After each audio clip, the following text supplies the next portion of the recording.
guys, meron po gustong i-share sa inyo na isa na namang menu na naisip ko kung paano gagawin dito sa menu ito. So bibigay po kasi sa akin ng talbos ng kamote na kapitbahay namin na nag-harvest siya ng mga kamote niya. So yung talbos binibigay sa amin. So naisip ko po na gawin siyang ensaladang kamote, talbos ng kamote. So ngayon, unang ginawa ko po, share ko lang sa inyo, inalbusan ko. Ito po, yung talbos ng kamote. Ayan, malapit na po siyang maluto. Titingnan niyo po, ayan po. Bumukunin na siya. So ngayon guys, ito naman yung ginawa kong yan. Ito naman yung mga sasawag natin mamaya. Yung kamatis, sibuyas, ito po yung bagong isda, saka po yung kalamansi. Yan.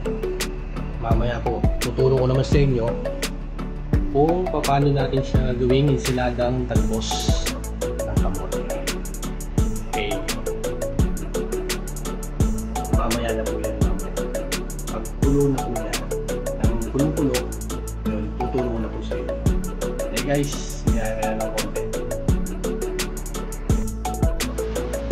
Okay guys, ito na po yung talbos natin ng kamote na hinalbusan natin kanina. So, gagawin na po natin siyang ensalada. Gagawin na po natin siyang ensalada. So, una, ilagay po natin itong kalamansi. Ayan. So pwede nyo pang dagdagan yung kalamansi kung gusto nyo medyo mas maasim.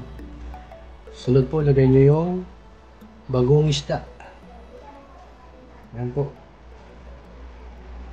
Ayan. Sarap yan. Tapos, yun po. Sunod lang po natin yung sibuyas.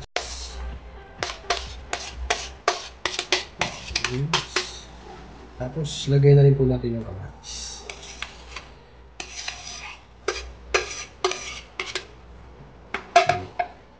Tapos para po siya ay may twist ng konti, hindi lang puro alat. So kailangan po natin siya lagyan ng asukal. Yan. Tapos lagyan po natin siya ng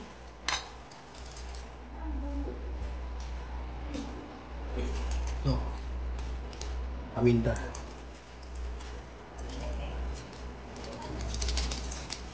Hindi ko po ginagawa, nilalagyan ng sili. Sili po nilalagay ng iba. So akin po, nilagyan ko siya ng paminta. So mamaya na ako nilalagay ng sili kasi yung anak ko ayaw po ng langhang. So ayan guys, haluin lang po natin siya. Ayan. Halu-haluin lang po natin hanggang sa mix siya ng ayos. Tapos yun, pwede na po siyang pwede natin siyang serve. Pwede natin siyang tambalan ng pork chop. Pwede pong tambal dito yung isda, inihaw, ganyan.